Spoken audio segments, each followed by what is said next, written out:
Chỗ mình đang đứng đây cũng quy hoạch vào sao? Có thể để nguyên được không?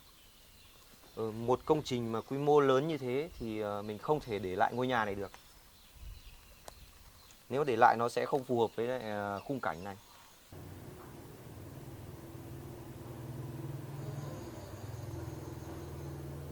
Nếu bây giờ xây dựng thì sẽ phải phá ngôi nhà mà Uyên đang ở.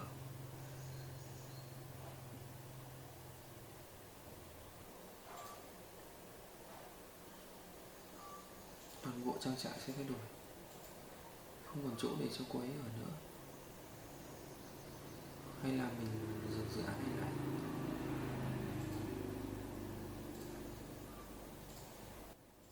Đây là mong muốn của mẹ, nên con muốn nó phải thật là hoàn hảo, theo đúng ý của mẹ.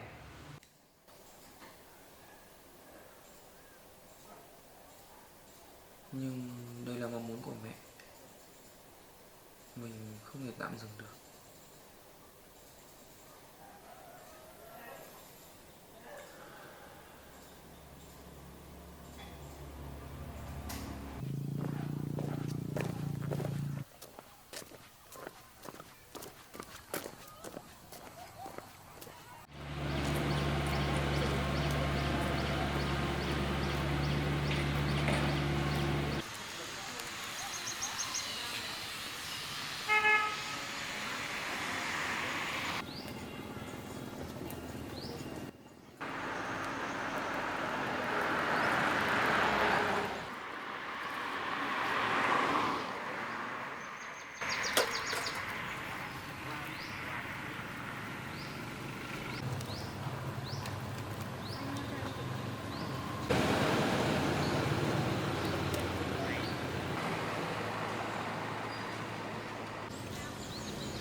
Chị ơi mua cho đi ạ.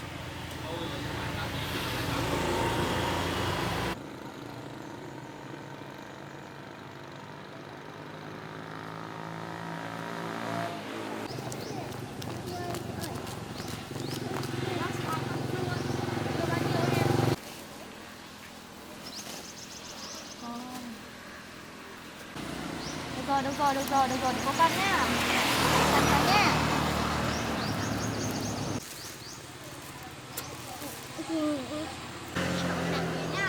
Thôi con thả cô đi con.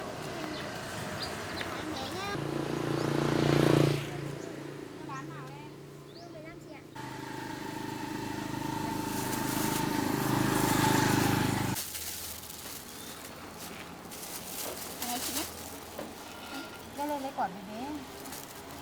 Non. Đây chị nhé. Được.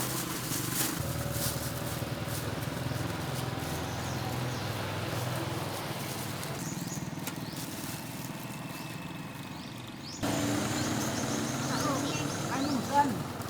Chào bán 15 ạ. Có vẻ thơm thơm nhỉ? Bán. Đấy nó hết đá.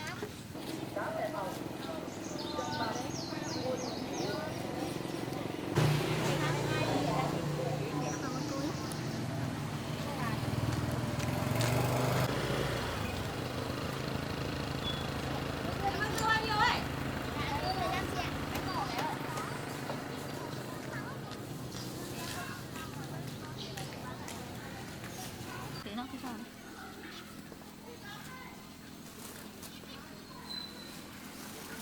Ăn cân chị nhé.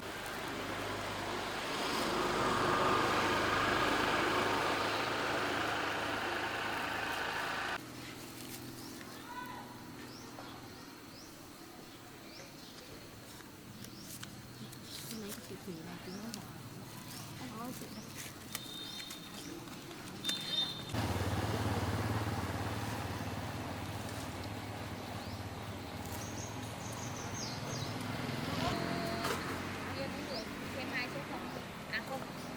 Còn những nãy mình chuột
Anh vào đã lâu chưa ạ? Anh cũng vào được một lát rồi.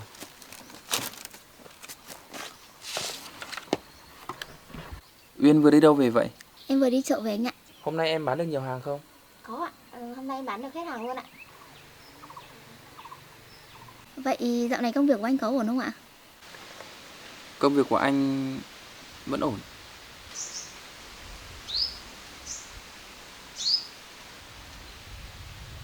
Uyên trồng nhiều rau thế? Là những rau gì vậy? Dạ, em dòng một ít rau mùng tơi. Rồi cái nửa của luồng thứ hai là em dòng một ít rau ngải.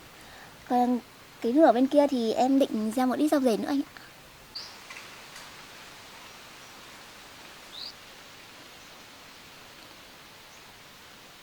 Uyên này, khu vực này gia đình anh chuẩn bị xây dựng thành khu nghỉ dưỡng rồi.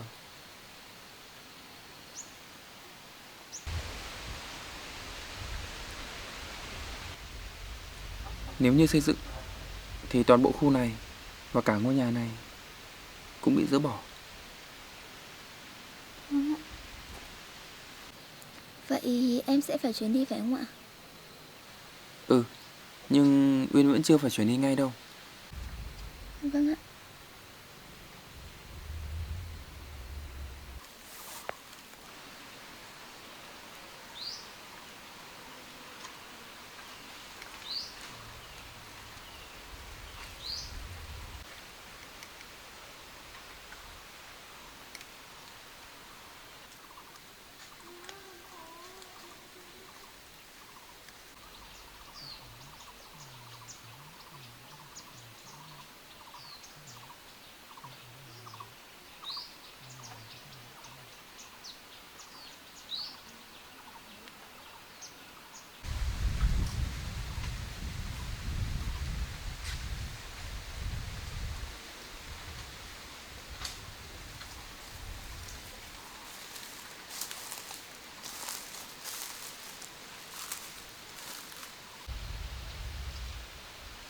Vậy thôi, anh về nhé.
Nếu bây giờ thực hiện dự án thì cô ấy sẽ đi đâu?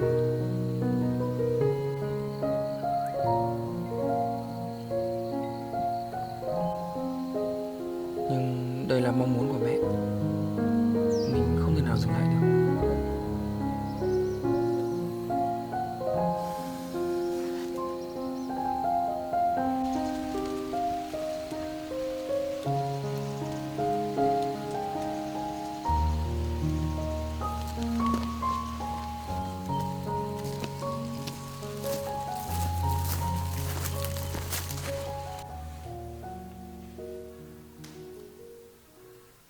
Chào chủ tịch ạ, cháu có chuyện cần báo cáo ạ. Vậy à, cô ngồi xuống đây. Dạ vâng ạ. Có chuyện gì cô nói đi. Dạ, cháu thấy anh David dạo này hơi mất tập trung vào công việc ạ. Anh hay đến trang trại ạ. À, thời gian này David chắc là tập trung cho dự án khu nghỉ dưỡng của gia đình. Chuyện này hôm nay David cũng đã nói với tôi rồi. Dạ vâng ạ, cháu thấy anh David đến trang trại có gặp một cô gái trẻ ở đó, là thấy họ nói chuyện có vẻ rất là thân thiện ạ. Có thật là có chuyện đó không? Làm sao cô biết được chuyện này? Dạ có ạ, cháu có chụp một số hình ảnh đấy ạ. Đâu, cô đưa tôi xem. Dạ, đây chủ tịch.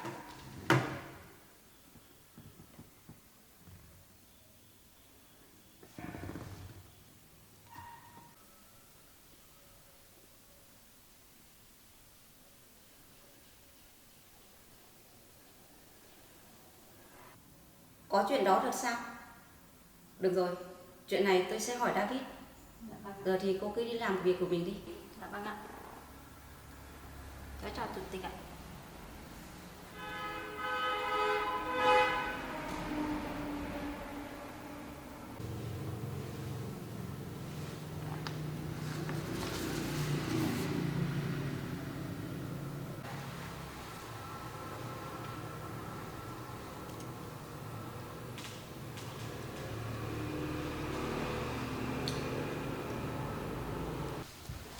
Con chào mẹ ạ.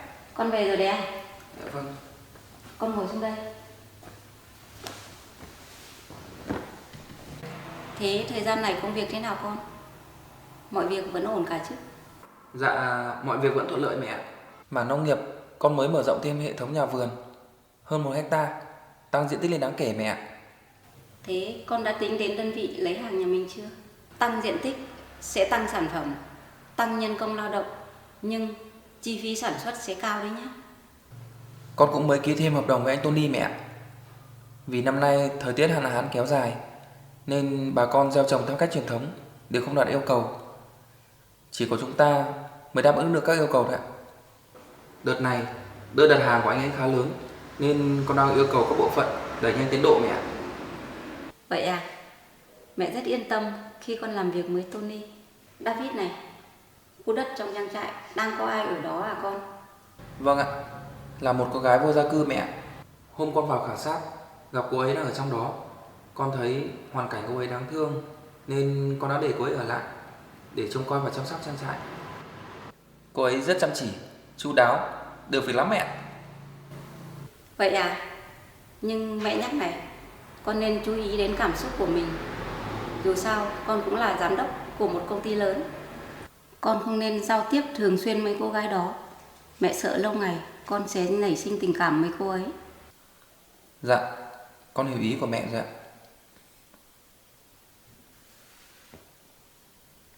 Vậy con lên phòng tắm rửa nghỉ ngơi đi. Dạ vâng, con xin phép lên phòng đấy ạ.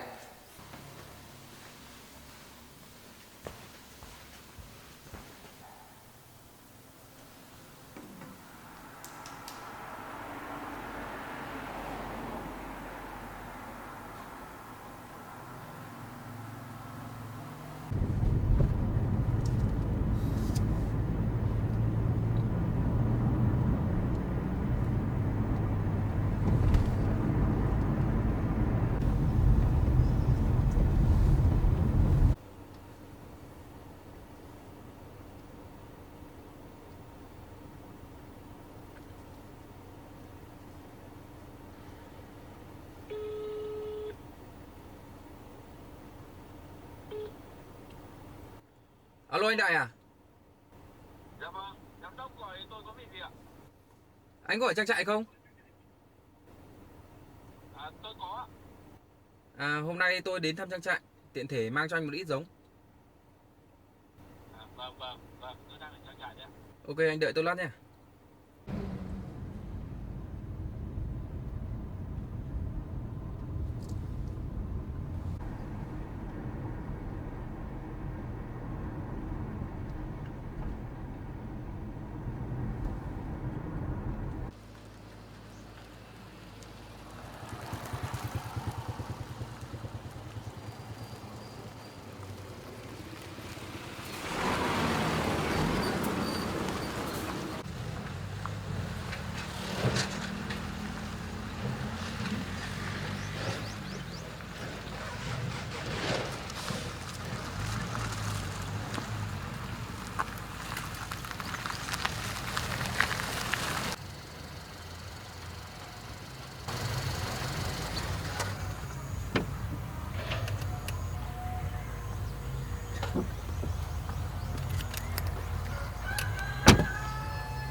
Chào anh.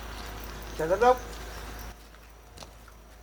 Hôm nay tôi ra đây kiểm tra trang trại, tiện thể đem giống cây ra luôn.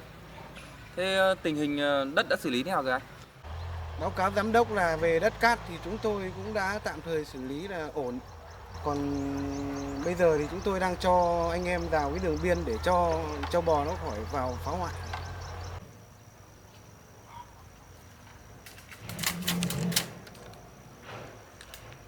Lưới này liệu có đảm bảo được không anh? Về cái lưới này ấy, cơ bản là cũng là ổn, bởi vì là chúng tôi chỉ có phòng cái con trâu thôi. Còn con lợn, con gà thì nó với cái trồng cái loại này thì nó cũng không quan trọng lắm. Không nguy hiểm lắm. Chủ yếu là trâu bò thôi. Diện tích đây rất là rộng. Nếu mà làm xong để mà rào xong thì sẽ mất khoảng bao lâu? Dự kiến là trong vòng hôm nay, ngày mai là chúng tôi sẽ rào xong. Hôm nay tôi vừa nhận được giống cây từ bên công ty phân phối. Để tôi lấy cho anh. Vâng.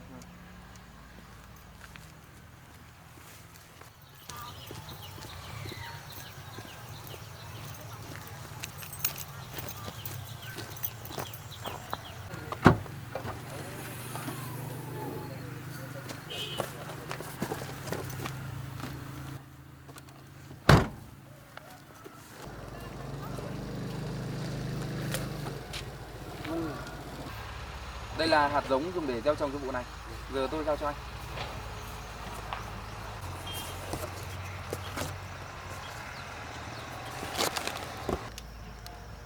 Cái giống này là khác với giống năm ngoái à giám đốc? Giống này sẽ khác giống năm ngoái một chút. Sẽ cho quả to hơn, năng suất cao và khả năng kháng bệnh tốt. Nên tôi ưu tiên gieo trồng cho vụ này. Vâng, chúng tôi đang cho anh em công nhân người ta kéo nốt xong cái hàng rào. Ngay sau khi tiến hành xử lý đất xong chúng tôi sẽ tiến hành cho trồng luôn. Anh cứ tiếp tục công việc của mình. Tôi đi kiểm tra qua một chút.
Bao nhiêu lần rồi?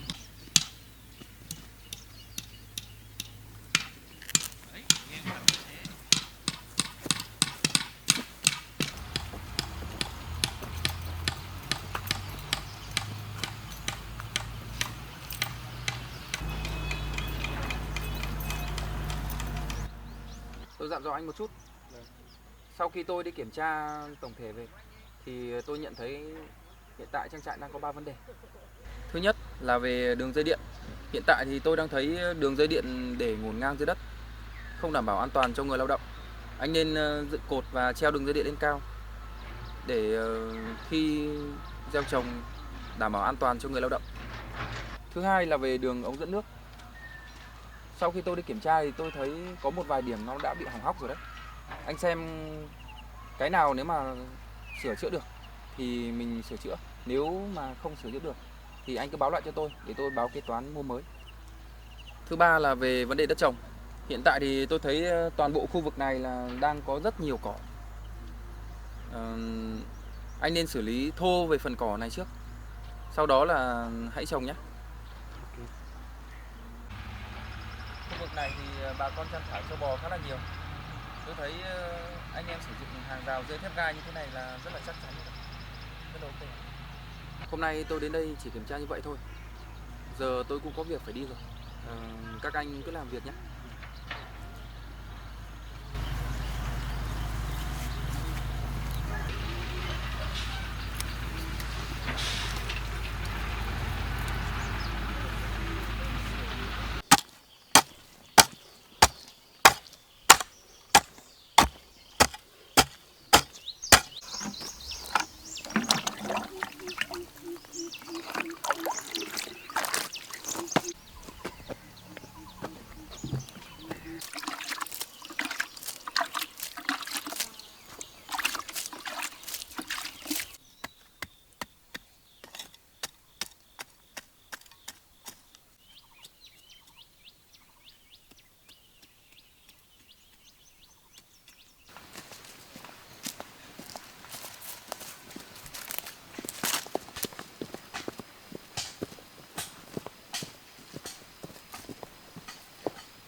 Bác đến đây tìm ai vậy ạ?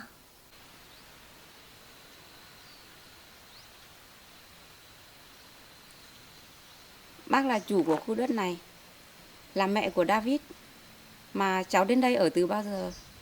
Sao bác lại không biết? Dạ, cháu không có chỗ ở. Cháu được anh David cho ở lại đây ạ.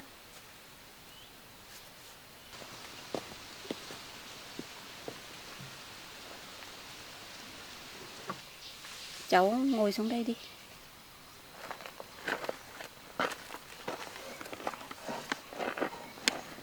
Thế bố mẹ cháu đâu mà để cho cháu không có chỗ ở như thế này?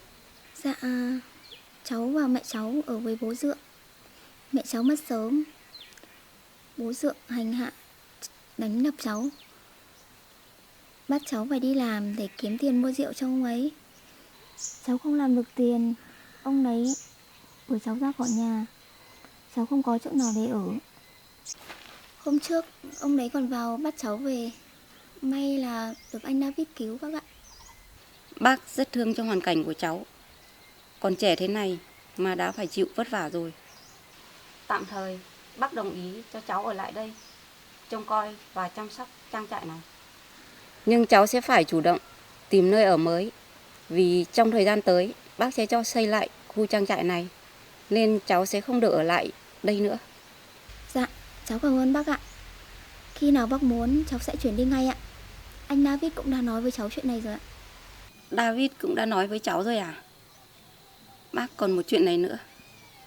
Bác muốn cháu hạn chế gặp và nói chuyện với David. Cháu hiểu chứ? Dạ vâng, cháu hiểu rồi ạ. Bác không ngăn cản chuyện tình cảm của David. Nhưng hoàn cảnh của cháu không phù hợp với David. Tốt nhất nên tránh từ đầu. Dạ vâng, cháu hiểu rồi ạ. Cháu sẽ không gặp anh David nữa đâu ạ. Cháu cũng chưa bao giờ dám nghĩ tới chuyện tình cảm với anh David đâu ạ. Vậy thì tốt rồi. Thế một mình cháu ở đây thì làm gì? Một mình con gái ở đây cháu không sợ sao? Dạ, cháu ở một mình cũng quen rồi bác ạ. Hiện tại thì cháu đang trồng một ít rau và đi thu hoạch một ít rau củ để bán ạ.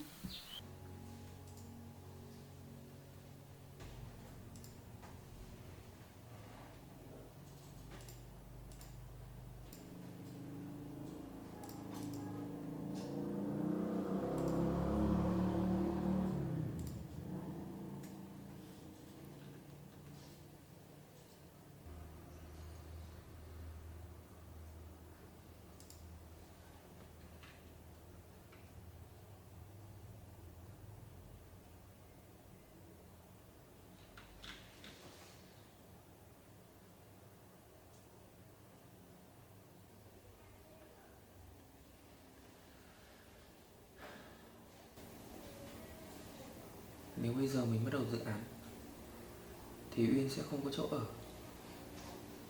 Cô ấy không có nơi nào để đi cả.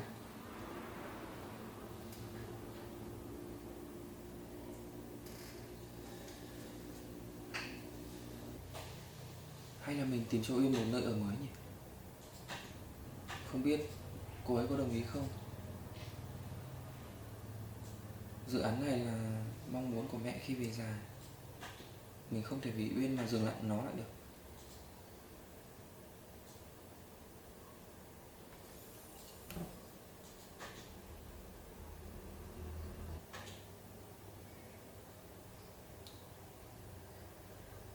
Tony có vẻ rất có kinh nghiệm trong chuyện này. Hay là mình gọi điện nhờ anh ấy giúp đỡ nhỉ?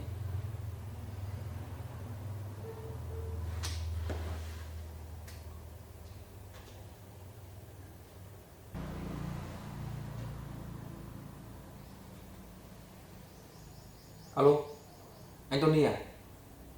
Tôi có một số chuyện cá nhân cần lời khuyên của anh. Anh có thể giúp tôi không?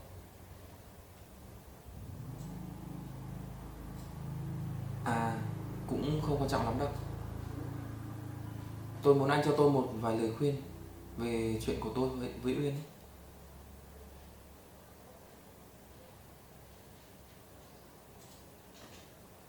Vậy hẹn anh ở quán cà phê nhé. Vâng, chào anh.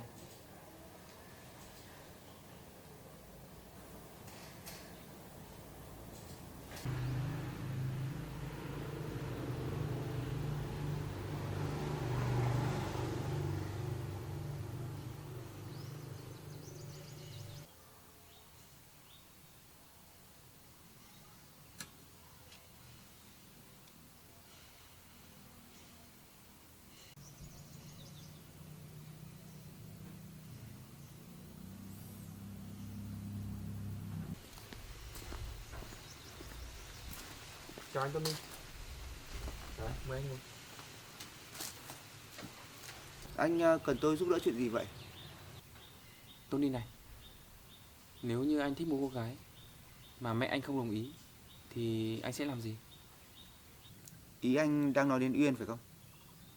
Anh đã có tình cảm với cô ấy.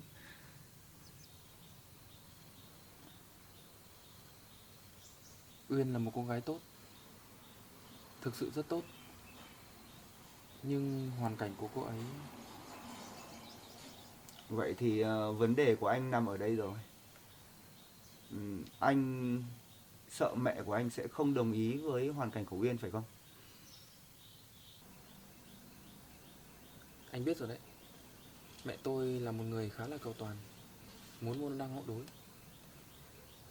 Nếu như tôi nói ra mối quan hệ này thì tôi nghĩ mẹ tôi chắc chắn là sẽ phản đối đấy. Nhưng David này, tôi nghĩ điều quan trọng ở đây là anh có tình cảm thật lòng với cô ấy không? Tử Uyên tốt bụng, hồn nhiên. Ở bên cạnh cô ấy tôi cảm giác được sự bình yên. Nhưng tôi chưa dám nói ra tình cảm của mình. Tôi sợ khi mà nói ra thì cô ấy sẽ lại tự ti về bản thân của mình. David này, anh chắc là mình sẽ hạnh phúc nếu như mà từ bỏ cô ấy chỉ vì sợ mẹ anh phản đối chứ.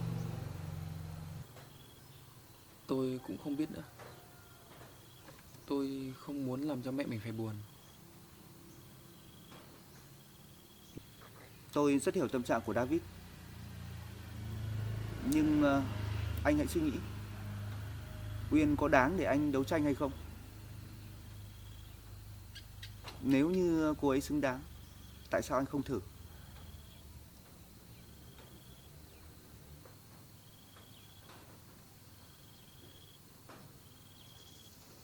Nhưng mẹ tôi rất là nghiêm khắc đấy. Mẹ tôi không đồng ý thì sao?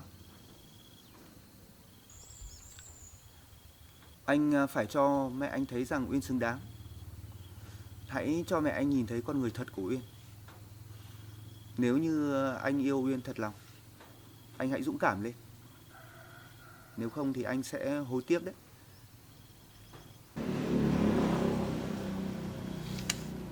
Cảm ơn vì những lời khuyên chân thành của anh.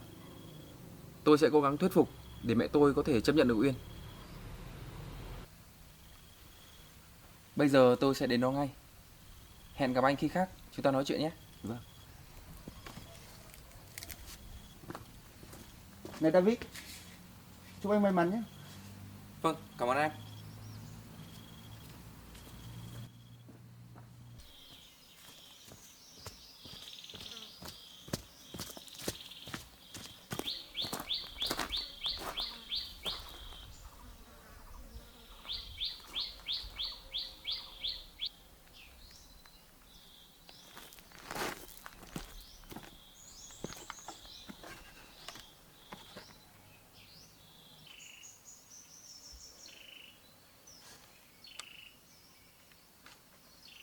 Uyên đi đâu mà đến giờ vẫn chưa về nhỉ?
Muộn rồi mà cô ấy vẫn chưa về.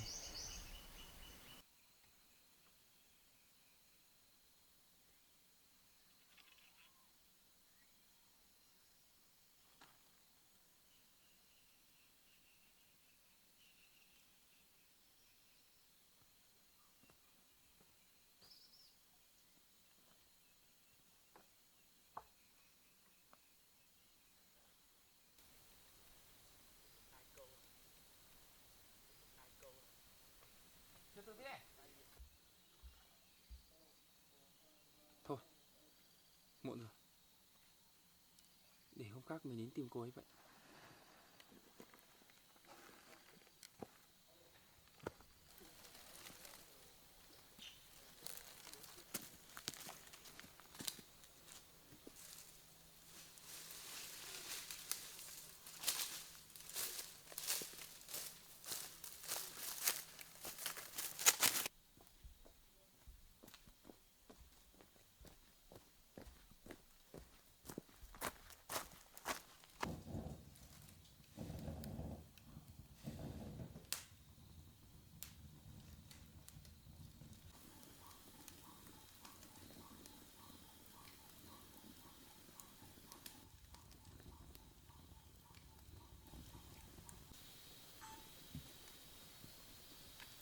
Có lẽ đây là cách tốt nhất cho mình và anh David.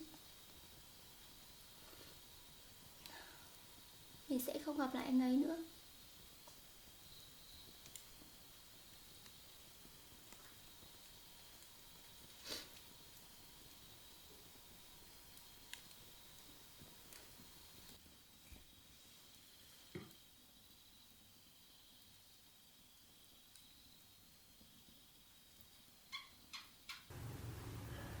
Con chào mẹ, con vừa đi làm về ạ. David, con ngồi xuống đây nói chuyện với mẹ một lát đã. Vâng ạ. Có chuyện gì vậy mẹ? Hôm nay mẹ đã đến trang trại và gặp Uyên. Mẹ đến đó làm gì vậy? Mẹ đã nói gì với cô ấy? Mẹ không thích con thường xuyên đến đó vì mẹ sợ con sẽ nảy sinh tình cảm. Cô gái đó không xứng đáng với con. Mẹ, con không nghĩ chuyện tình cảm được đánh giá bằng sự giàu nghèo đâu. Con là con trai duy nhất trong gia đình này. Con phải có trách nhiệm chọn người vợ phù hợp. Mẹ à, Uyên là một cô gái rất tốt. Nhưng hoàn cảnh cô gái đó không phù hợp với gia đình chúng ta. Mẹ luôn dạy con là phải nhìn vào phẩm chất của một con người. Vậy tại sao bây giờ mẹ lại nhìn vào tiền bạc vậy? Nhưng đây không phải là chuyện của riêng con, mà là chuyện của cả gia đình chúng ta. Gia đình chúng ta có danh tiếng, vị thế. Con có nghĩ đến những lời bàn tán không? Con không quan tâm người ta nghĩ gì. Điều quan trọng là con có tình cảm với cô ấy.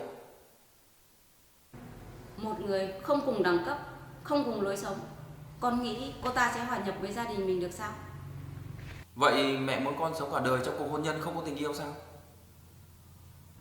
Mẹ có quan tâm đến cảm xúc của con không? Khi ở bên cô ấy, con cảm thấy vui vẻ và hạnh phúc. Mẹ không muốn con trai của mình vì một cô gái nghèo mà đánh đổi cả tương lai. Mẹ chỉ muốn những điều tốt đẹp nhất cho con thôi. Thôi, con đi nghỉ đi. Việc này nói sau. Vâng, con xin phép ạ.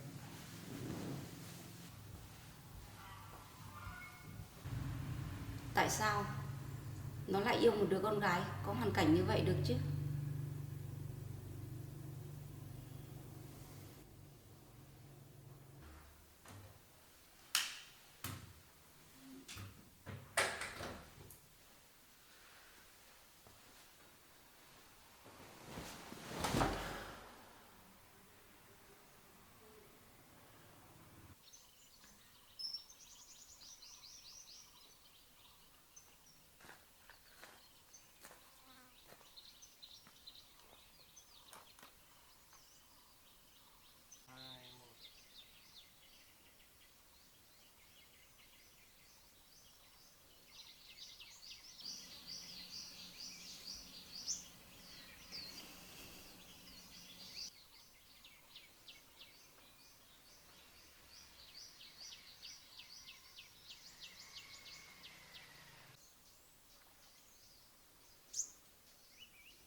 Mình sẽ đi khỏi nơi đây để anh David không phải khó xử nữa.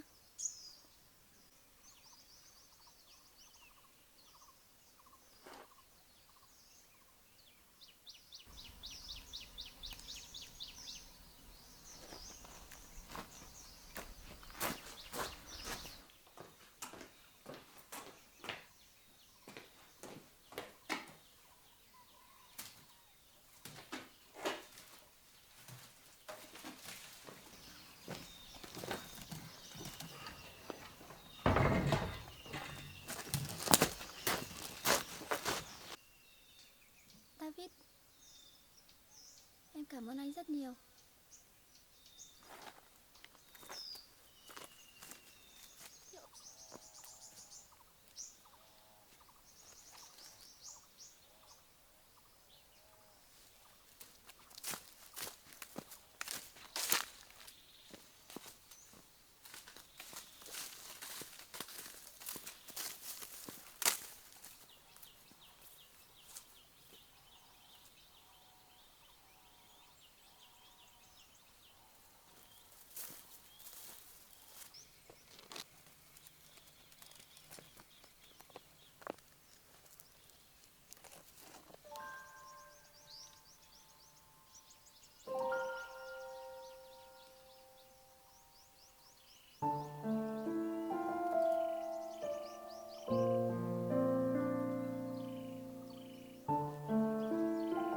Hoàn cảnh của cháu không phù hợp với David.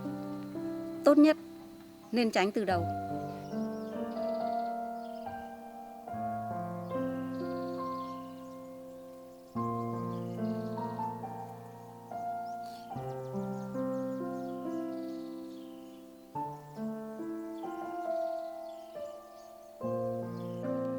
Để anh xem nào. Thôi, Vết thương nặng đấy, để anh đưa em đi bệnh viện nhé. dạ thôi ạ. Em ngồi nghỉ một lát là đỡ thôi ạ anh ạ. Thôi, để anh đưa em vào nhà. Nào. Em có đứng dậy được không? Dạ em không đứng dậy. Thôi, thì em biết.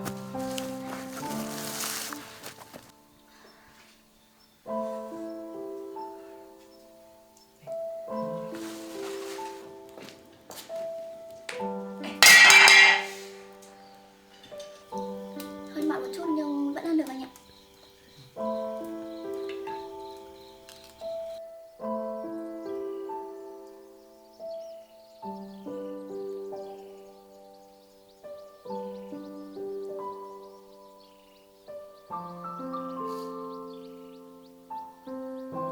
Nó là con tao muốn làm gì thì làm, tránh ra. Ông không được làm như vậy. Nếu ông còn làm như vậy tôi sẽ báo công an đấy.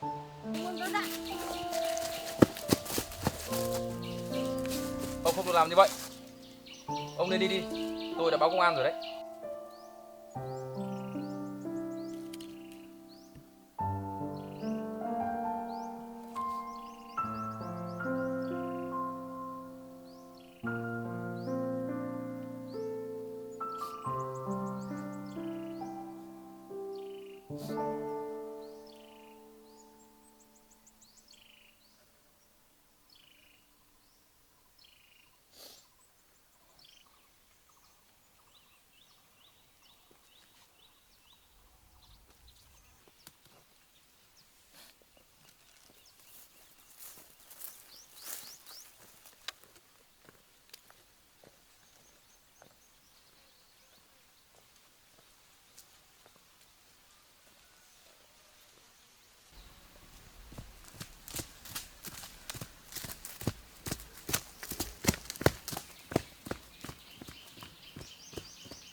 Uyên ơi! Uyên! Uyên ơi! Uyên!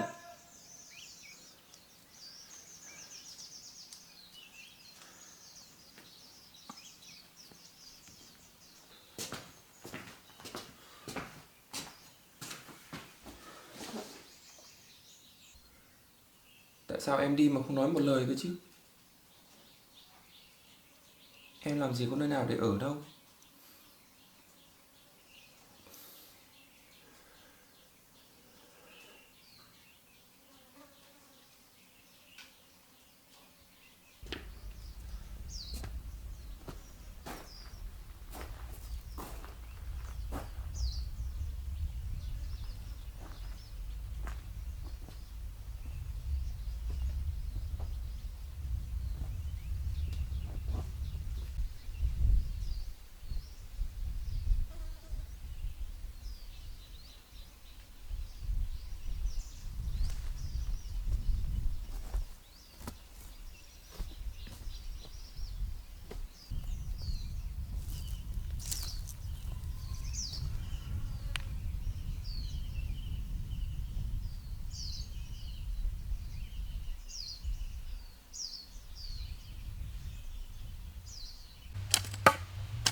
này không có người ở.